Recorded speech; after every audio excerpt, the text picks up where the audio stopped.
We're back with part 2 of lesson 2. So we've tried and failed with Workbench, but I think we've had some luck with phpMyAdmin. So we started our Apache and MySQL server.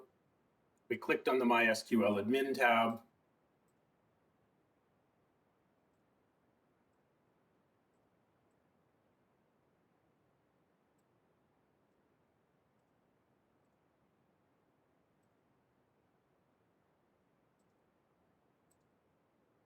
Which I've now managed to close, so I will just go back there. And then we used the databases link here to create our PHPFlix database. So here we are. So we're going to want to create a table here. And we have to figure out, we're going to use this table to store our movies. So let's think about if we're going to design a database table, and then we're also going to design an input form in our web page. We need to think about what information about movies do we want to capture. So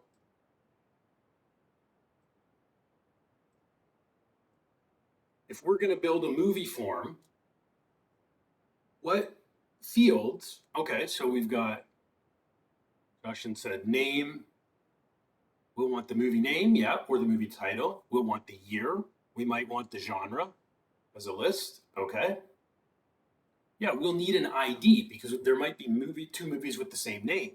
So we'll need some kind of unique identifier whenever we have a list of data in our database. We should always have some kind of unique identifier. Again, you'll talk about these things more in your database class, but Andre's absolutely, that's true. Just like at Georgian, you have a student number as a unique identifier. Yeah, Sarah said we might want to have a rating, like, PG, R. Daniel, we could have a few actors. Probably we would store those in a separate related table. But so those wouldn't be part of the movie directly. Those would be in a separate table. So we might include that later on. Yeah, maybe we have a short description of what the movie is. Okay. So I know you'll be doing this more in your database class later on, but I'm going to put up a script here. I'll put it on Blackboard. So I'm going to show you what this looks like. We're going to write our first SQL command. So it's going to look something like this. And wherever you see capital letters, I'm going to put this and save it on Blackboard in a minute, so you'll just be able to copy it. So wherever you see capital letters, these are SQL keywords. So we're going to run the command create table. We give it a name. We're going to call it movies in lowercase. And we're going to have a movie ID that's in camel case. And not only do we need names for each field, but we've also got to specify what type of data. I know it is, but Belinda, this is here already, but I've got to add the additional fields. This is kind of just the stub. We're also going to say our movie ID is not null. So you can't create a movie without an ID. Anybody have any idea what this auto increment keyword might do? Again, you'll talk about this stuff more in your database class, but what do you think that might mean, auto increment?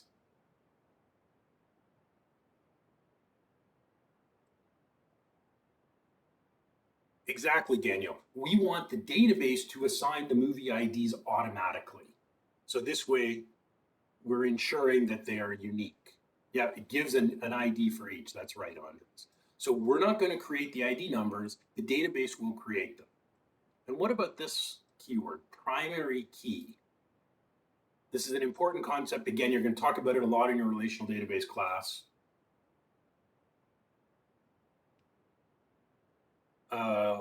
I know you haven't learned it. Obviously, you haven't had a class yet. I mean, it says it's a starting key. Could be. Not quite. Good, but good guess. Why would we want our ID to be the primary key? Like we don't want the name or genre.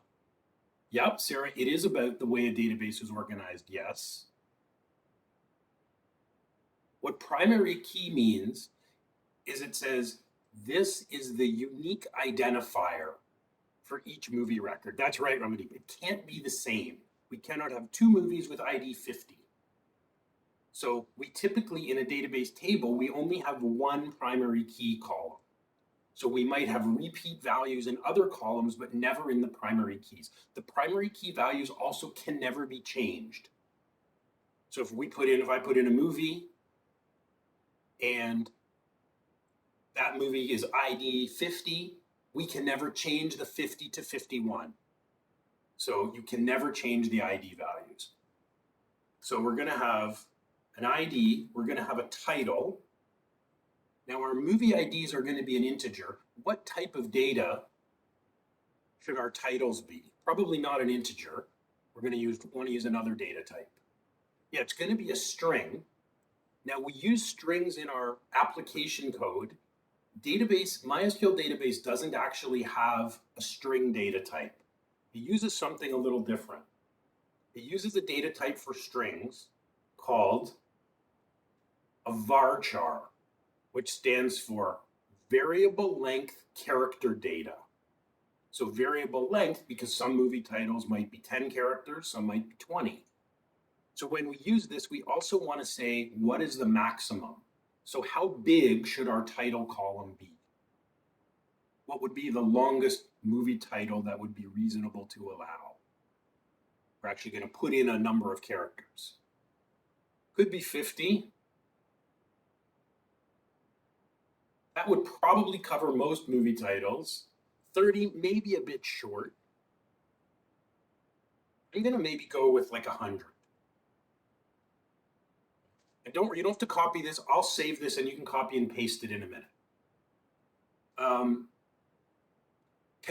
Can we allow movie titles to be null? Can we create a movie without a title?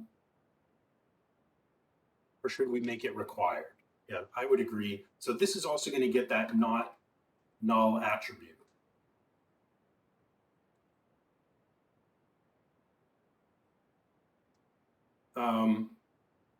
We said we're going to want a genre.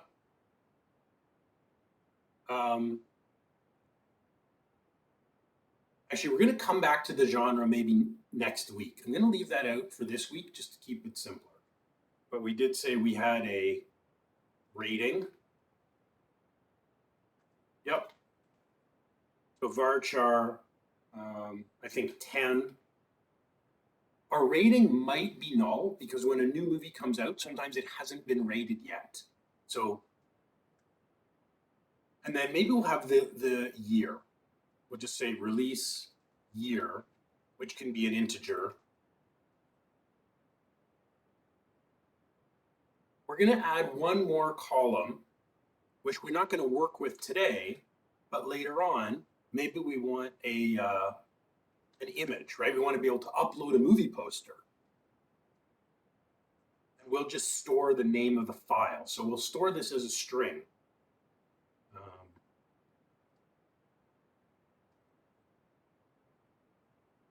So we've got a unique ID that the database will assign. We've got a movie title that's required, a rating that is optional, a release year that is required, an image that's optional. And then after we build the table, we'll also set it so that the movie IDs start at 1000. So I'll just save this item to Blackboard. I'll also just paste it into the chat. So if you open up this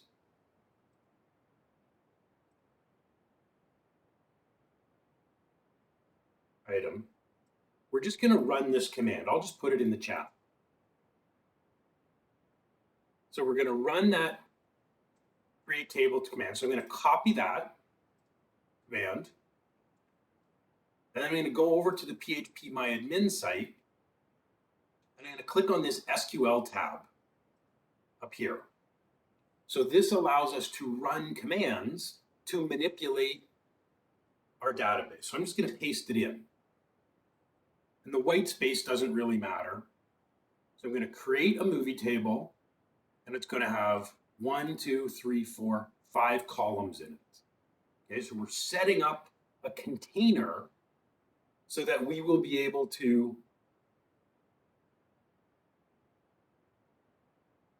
Yeah, I know it does that. You can also get it off of Blackboard, Belinda. Now I've put it on Blackboard. So it's this create table script item. So you should be able to copy from here. We're going to leave, Tyler, we will come back to genre because we're going to have to store the genres in a separate table and relate them so that genre can be a list. So we'll come back to that, but we'll leave it out for now. We'll add it over the next few lessons. But I would prefer be simpler if we just work with one table to start. So you may have to remind me of that, but we'll come back to it.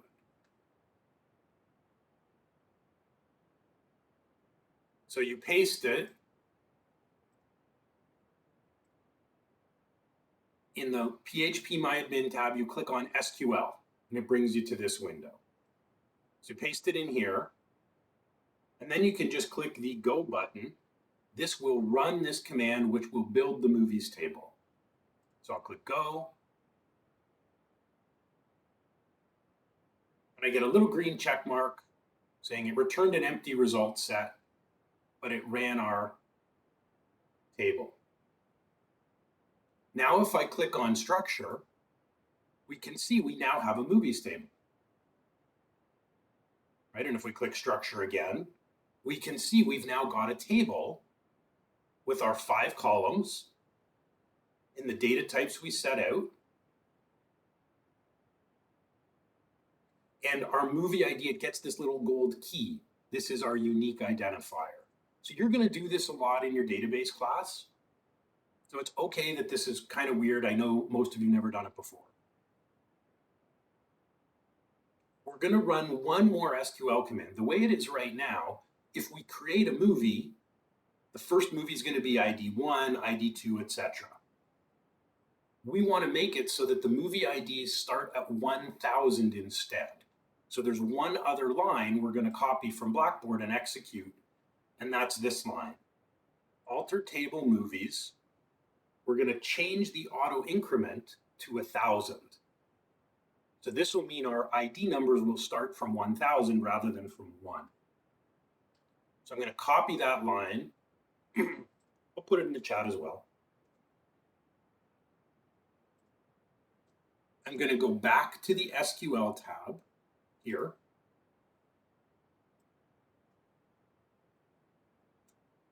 I'm going to take out what's there and just paste in my alter table command.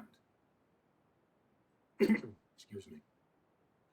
So we're modifying the movies table and changing the starting value of the movie ID. Again, I'll click the Go button down here. I get a green check mark saying things were created successfully. So now when we start saving movies to the database, the first movie is going to be movie ID 1000. Okay. So we've got basically an empty table now. There's nothing in it. If I click Browse, it runs this command, select star from movies, but there's no results. We have a table that's set up, but there's no data in it yet. That's fine. Okay, so we've okay, don't worry about it. That's odd that you don't. When you click on structure, do you have the movie table? Notice it says here, I'm in the server, database, and I'm in the movies table. Okay.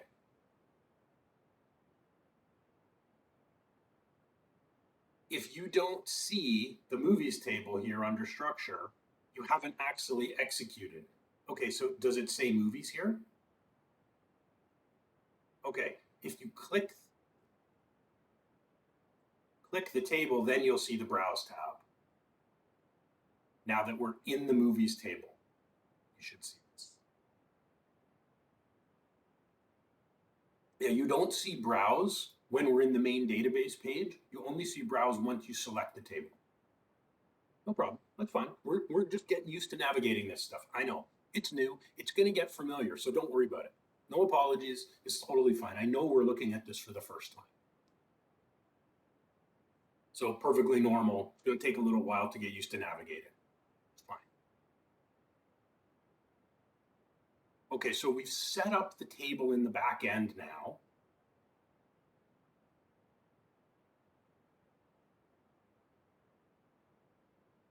Elena, how do you execute it? Or what does it mean? I'm not clear on your question.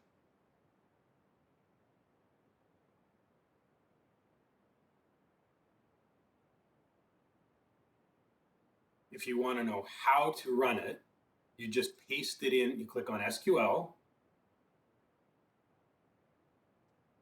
We pasted it in here and we clicked go. This step is optional. It's not required. I just like the idea of our movie IDs starting with 1,000 rather than starting from 1.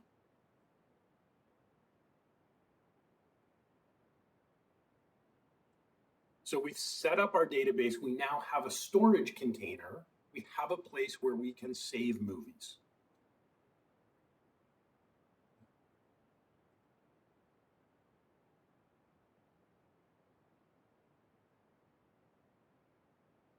So the next thing we need to do is open up our code editor, and we want to start building our movie form. So I'm going to go and open up in Visual Studio Code. I'm going to open up our PHP Flicks project from last week.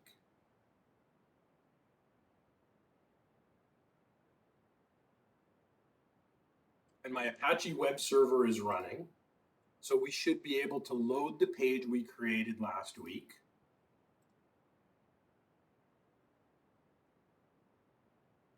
I can just go to localhost /PHP Flicks.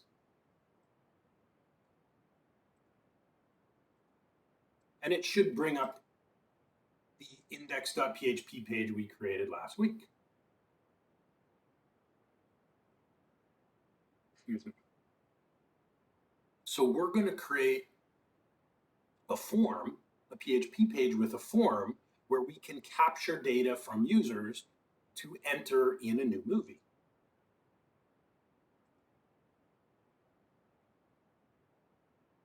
So I'm going to create a new PHP file. So I'll click on New File. I'm going to call my file Movie Details.php.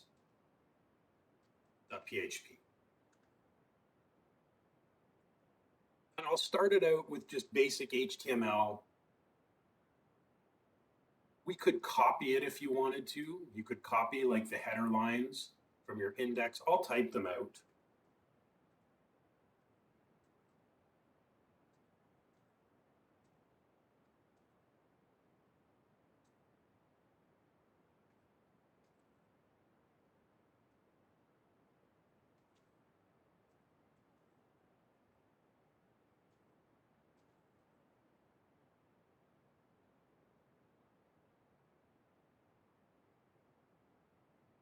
Sorry, Belinda, the space, I'm not sure where you mean.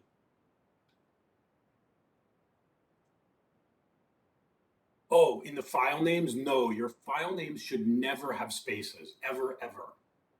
In web programming, we need to get rid of that habit permanently. Folder names and file names should never have spaces. It will break all kinds of paths and URLs, so that's a big no-no. No, it's a dash. It may be hard to see on my screen. Ah, okay. Yeah, I will never use spaces for naming things. And then I'll put on a title. It says movie details.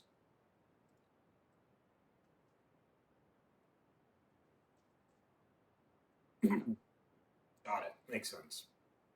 So far, this is just standard HTML.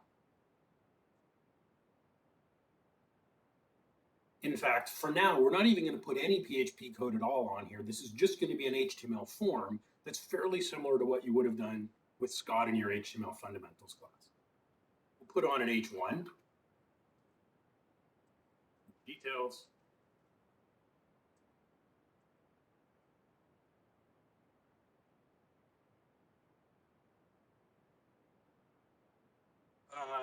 Daniel, to be honest with you, I don't know.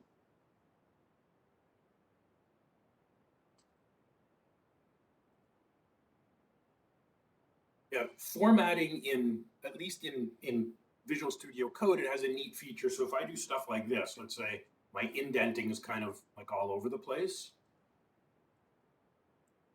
If I select everything in Visual Studio Code and right click, it gives me this format document or format a selection of code.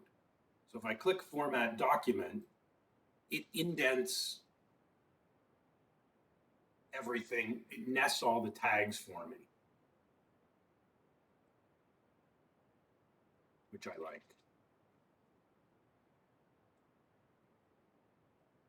So inside of the body, we now want a form tag.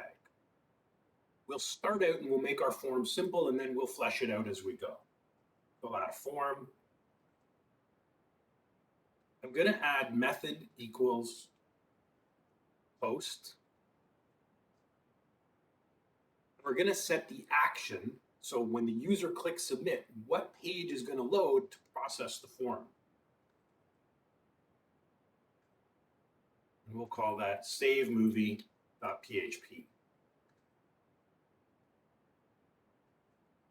So we're going to keep our form simple for now. We're going to start out just with a single input. And I'm going to group my input. Each input, I'm going to have a label and an input. So I will group them using the HTML field set tag, which maybe you've seen before.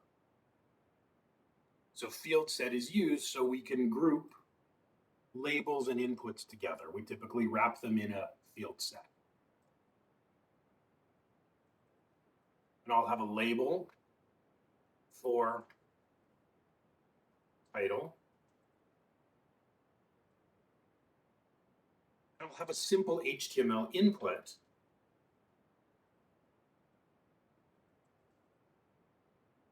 that I'll also call title, and I'll give it an ID of title.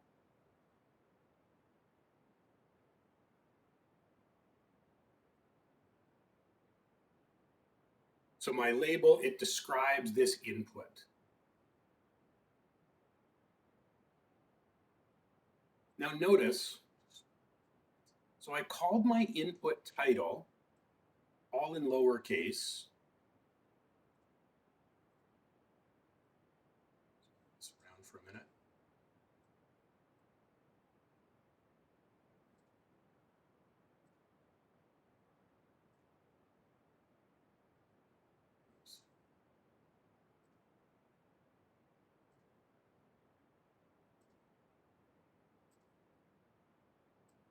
So if you look on line 12, we've got name equals title.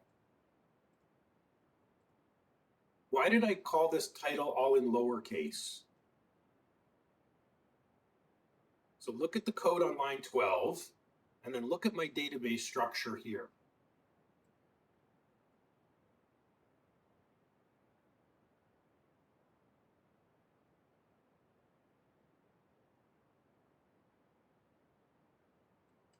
That's right, Belinda. So I want to match the name of my input is going to match the name of the column in the database. Okay, I knew where you were going, Belinda.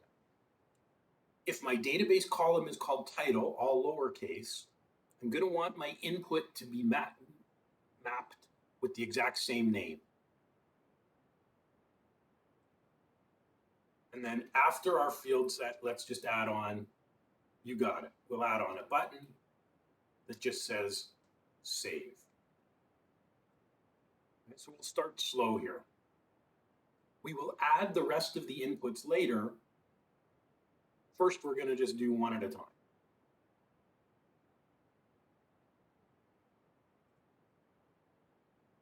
So in the browser, I can now load my movie details.php by adding this to the end of the URL. And this is how our form looks. So the field set, it puts the label and input on the same line. And for the moment, we'll get rid of this later, but it gives it this border.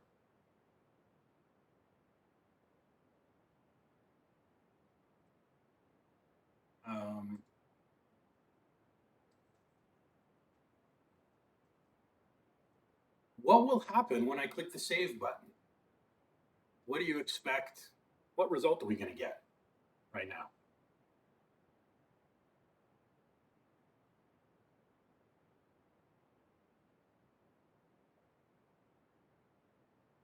Not exactly. Good guess. We will get a result.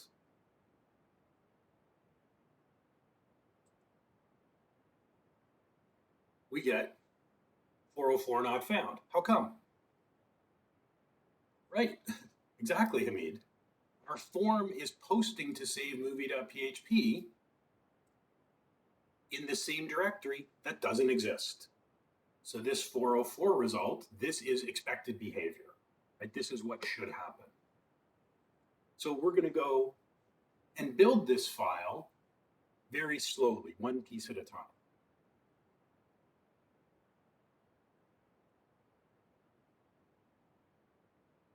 Okay, any questions so far? Or does what we've done so far make sense? Building the form is the easy part. Most of the work is going to happen on our save page. Remember, the form is just collecting the inputs. It's like going to the grocery store and putting items in the cart. But the actual processing happens at the end when you go to checkout. Right? The checkout calculates the total of your purchase and also processes the payment transaction.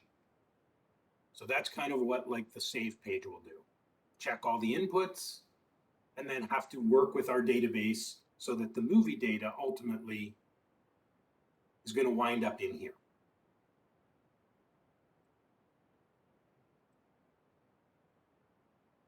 So now we're going to make our save movie page. That will make this 404 error go away.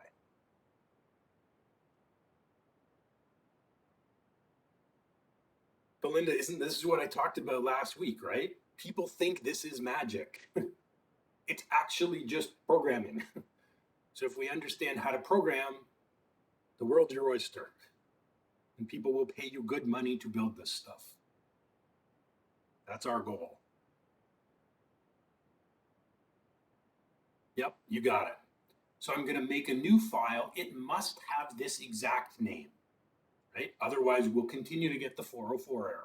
So the action has got to match the file name exactly. So we're going to make a new file called savemovie.php.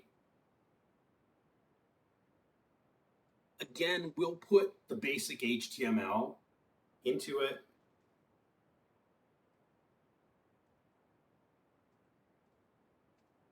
If you want to copy and paste, you can.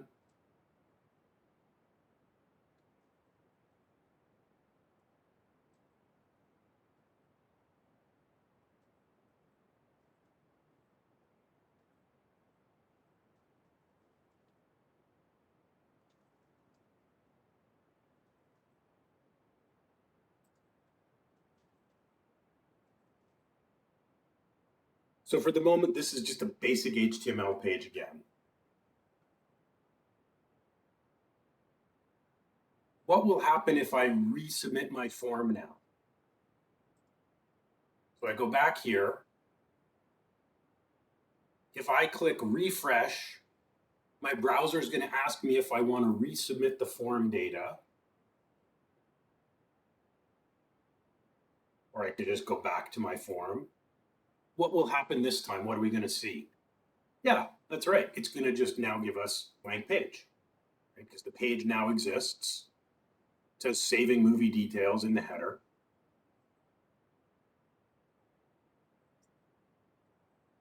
So now inside of our body, all our PHP code for processing the form input, it's going to live in here.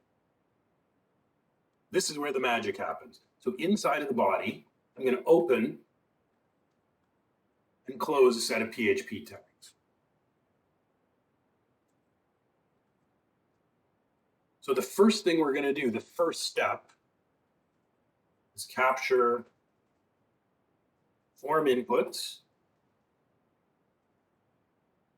from the post array and store each one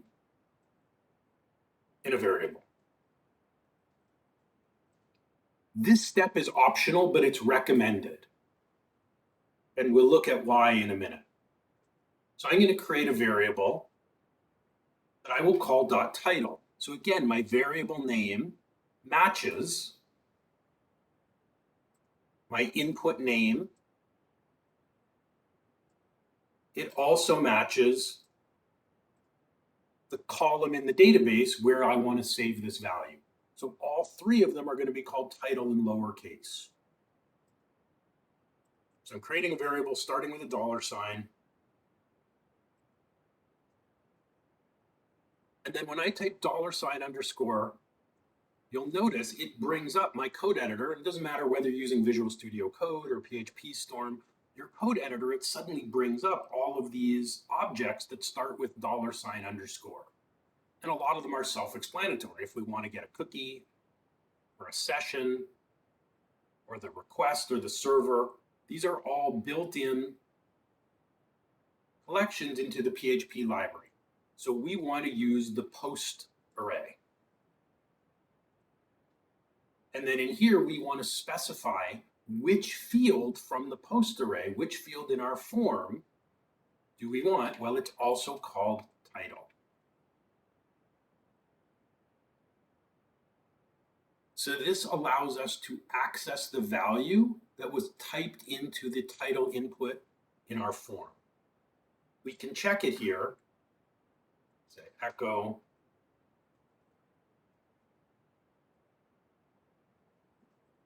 if we just print this variable out, now the page should show us the movie title.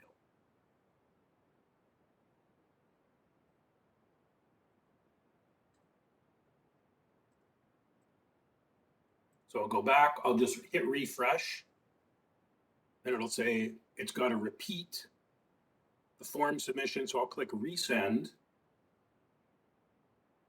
And now whatever title I typed in on the previous page, I can access it now using our PHP code. If I try another movie title, Disney. Whatever I type here,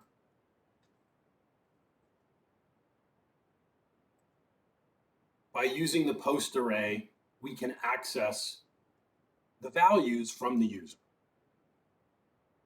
So we're going to do this many, many times for this course. This is going to become super easy and second nature for you guys soon. Now I want to show you a few of the most common errors with this stuff. Here's the first common error. The first common error is, don't do this with yours. I'm going to make a few mistakes in mine. Let's say I use title, but with an uppercase T. So I'll go back, reload my page.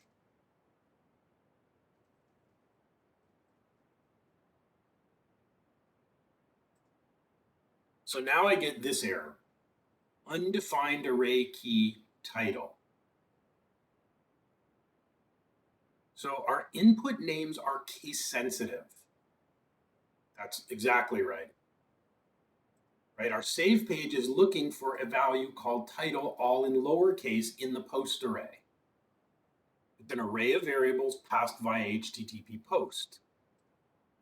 But here we don't have an input called title, or I might even forget, probably every one of you are going to do this at some point, you might forget the name attribute entirely.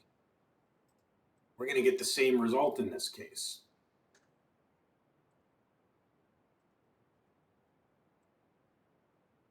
So in this case, same, if there's no name attribute here, our post crashes because that value doesn't exist. So we must remember not only to always add a name attribute, but we need to spell it correctly when we're using our post array. That's the first gotcha. Here's the second gotcha. Actually, there's two other ones I want to show you. Common mistakes in setting up and working with your HTML forms. So the first one is missing or misspelling the name of the input. Second gotcha is forgetting the post method and writing your form like this.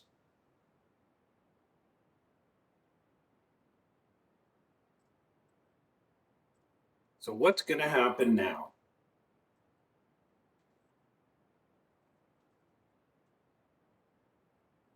You'll notice a couple things. We still get this same error,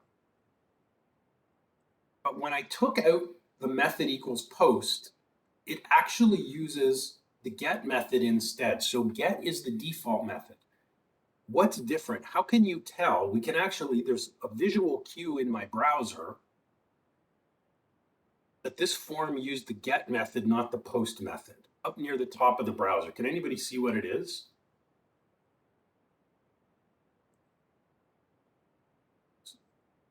Yeah, you see the input, we see the field, and we see the value. So if we forget to include method equals post, it actually uses get. And this is kind of dangerous. What's the risk here? If you forget to use method equals post, the inputs show up in the URL, and this is potentially risky. Why? It does. Yeah, right, privacy. What if this form was a login form?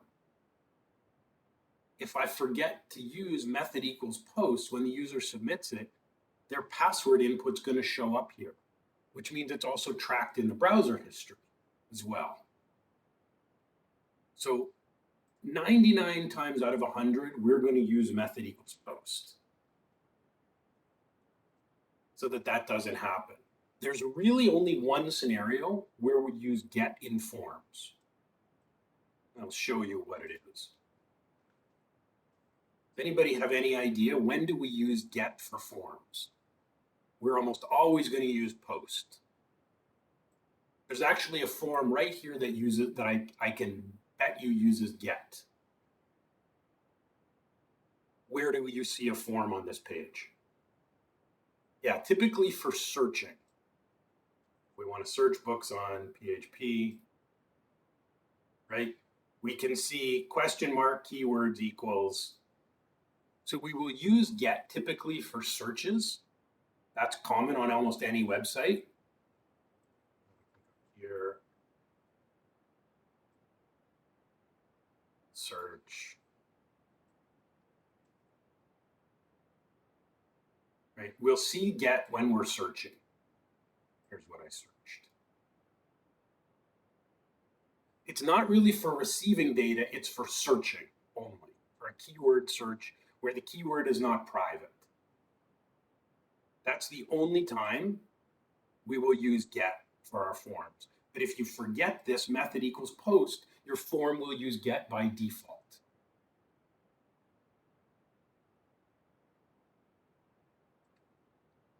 One other common mistake, when we put the form tags in our editor, our code editor will usually generate the closing tag automatically.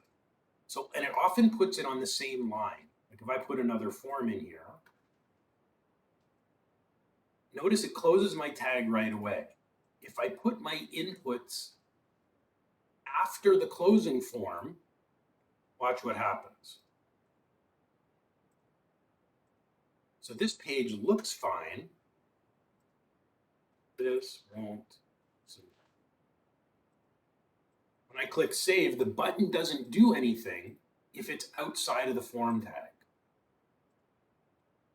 So I've opened my form, but then I'm closing it with the inputs and submit button outside. So before you email me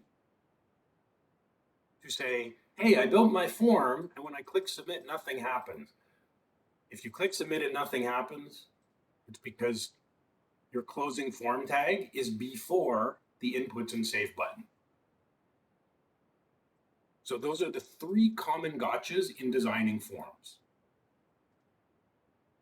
Closing form tag in the wrong spot, missing the method equals post, and missing or mistyping your name attributes. Those are three most common mistakes we make when building forms.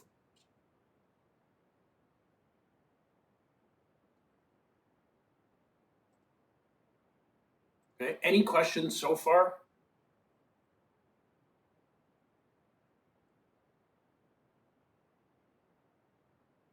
I'm trying to take this at an introductory level. If I'm going too fast or you're not understanding something, please let me know.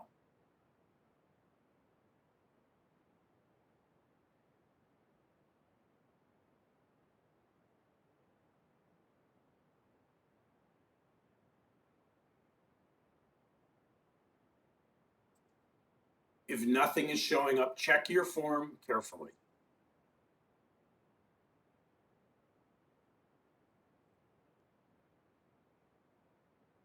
Okay? Well, hopefully it will all make sense. So now we've got a ways to go here on this page. Ultimately, we want these movies being saved to the database. Now we've got our first input. We can now create the other inputs on our form. Because we don't just want a movie title.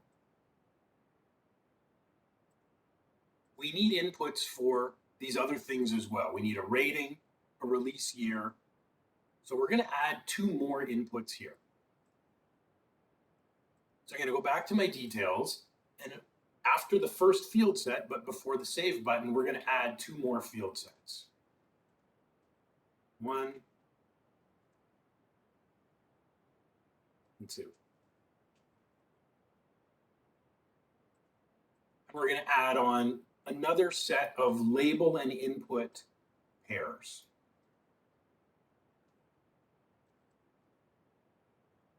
So we're going to have a rating,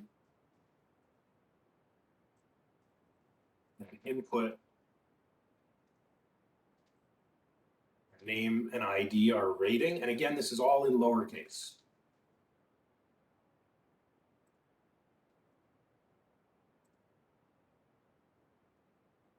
And then we want a label and an input for the release year. And I'm using camel case. But in the actual text of the label, or it will say release year.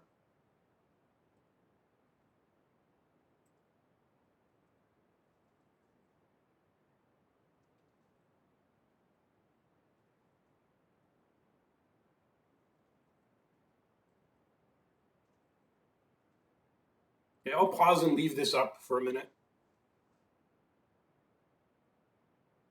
So we've just added two more field sets with label input pairings. Again, we're going to ignore the genre for today. We're going to ignore the image until later in the semester when we work with uploading files. For now, we should be able to save a movie with just a title, a rating, and the, whoops, some typo here, the release year. The database will automatically assign a movie ID. So we don't have to enter an ID. The database will take care of that. So our form should now look like this. We'll make it look better later. We can apply some CSS. I know this offends a lot of the designers in the class the way it looks, but one step at a time. We'll polish this up in a bit.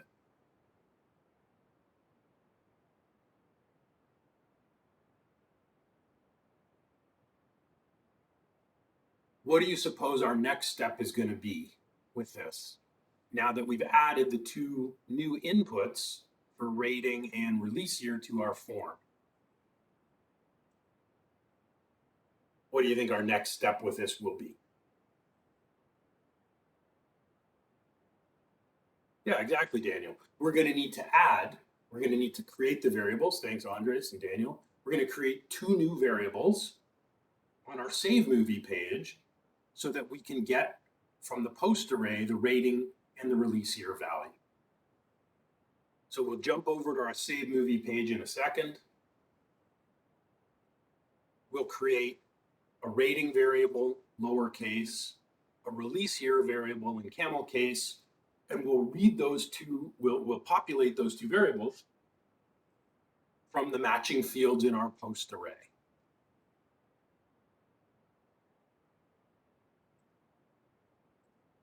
So I'll just maybe I'll delete this. I'm going to create a rating variable, which I will fill from the rating field. And I'll do the exact same thing with the release year. I'll create a camel case variable.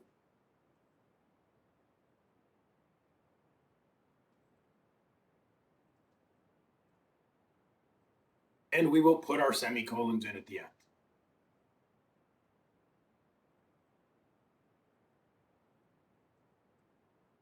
So we've now got the three values from the form. We've kind of done, this is the easy part. What we've done so far, we built the database table. We've built our simple HTML form. And then we're just storing each value in a variable. So this step is optional, but it's a good idea because it's easy to mistype. The syntax for this is a pain in the butt. The $, the underscore, the brackets, the quotes. It's going to be much easier for us to use this variable than it is to type this whole thing repeatedly.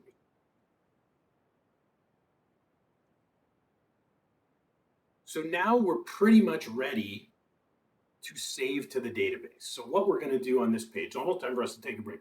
We're going to write out the steps as comments on this page, then we'll take a break. And when we come back, we'll actually write all the code so that we can actually get this working and save movies to our database. So step one here in this process is connect to the DB using our credentials.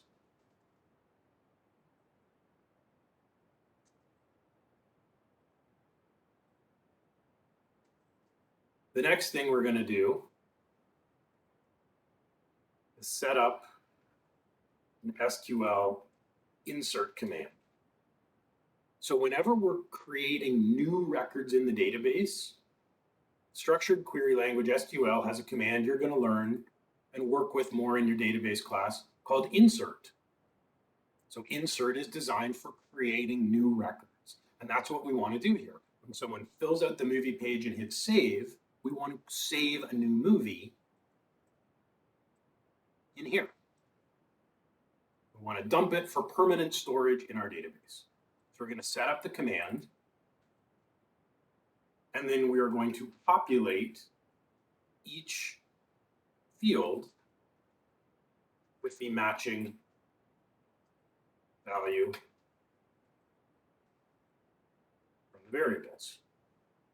So we're manually going to map each variable into the corresponding column, right? This doesn't happen automatically.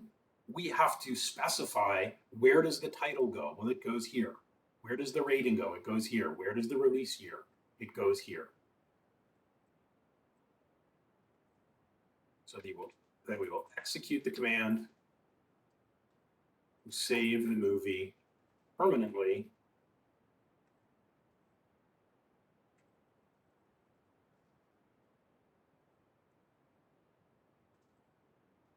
And then we will disconnect, show a confirmation message. So these are all the steps we need. Some of this stuff is fairly simple, like disconnecting and showing a message. Some of it is the stuff in here, this is more complex.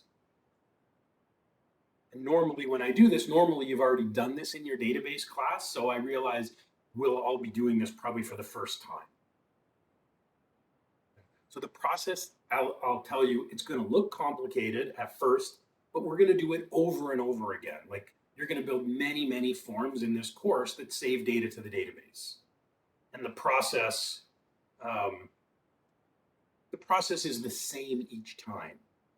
So even though it's going to take a little while to get used to, and it might seem complicated, don't stress, okay? Because we're going to do it repeatedly until you get comfortable with it. Okay, it is 9:51. I'm going to stop the recording. Let's take a 10-minute break here, and we will do all this stuff, and we will get this all working today. Okay, let's take a break.